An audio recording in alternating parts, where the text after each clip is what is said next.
જૂનાગઢમાં અસામાજિક તત્વો બેફામ બન્યા। દાતા રોડની સોસાયટીમાં દારૂડિયાએ ધમાલ મચાવી। કામદાર સોસાયટીમાં દારૂડિયાએ ધમાલ મચાવી અપશબ્દ બોલ્યા। લોખંડની પાઇપથી પણ આતંક મચાવ્યો। ઘર પાસે પાર્ક વાહનમાં ગુંડાએ તોડફોડ પણ કરી હતી। અગાઉની ફરિયાદના મંદુકના રાતના સમયે આ ધમાલ મચાવી આરોપી સામે જાનથી મારી નાખવાની સહિતની ફરિયાદ નોંધાઈ છે। સાગર ચૌહાણ નામના આરોપી સામે ફરિયાદ નોંધાઈ, જો કે આરોપી સામે અગાઉ પણ અપહરણની ફરિયાદ નોંધાઈ ચૂકી છે।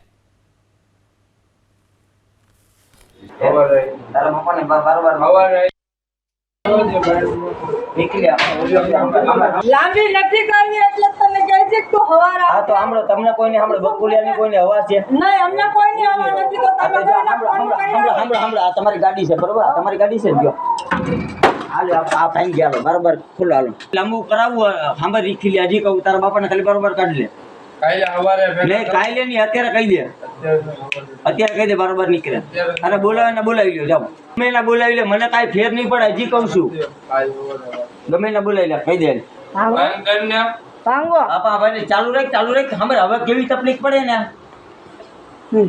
આ ચાલુ રાખ અમે રાતે 12 વાગે હુતા હતા અને અહીંયા જારી સાગર ચૌહાણ જારી આવી પાઇપો મારવા માંડ્યો ને અમને બૂમા બૂમ કરી એટલે અમે ઉઠ્યા અને એને અમે બહુ સમજાવ્યો ભાઈ તું હોયો જા અત્યારે તું પીધેલો છો તો અમારી ભાંગતોડ કરીને અમને કે તમે બાયણે નીકળો તમને માર નાખવા છે। અને 10 મહિના પહેલા અમે એની માથે આ રીતનો કેસ કરેલો હતો ઈ કે આ કેસ તમે પાછો ખેંચી લ્યો નકર તમને બધાને માર નાખી, અમારી ગાડી ભાંગી નાખી, અમારી જારીમાં પાઇપો માર્યા ને અમે રાતના પુરાઈ ગયેલા હતા। પછી અમે 112 માં ફોન કર્યો ને એ લોકો આવ્યા અને એ લોકો જોયું ભાંગતો તો એ ગાડી આ તાંત્રિક વિદ્યા અમને ખબર પડી છે કે છે એવો તાંત્રિક વિદ્યા કરે છે।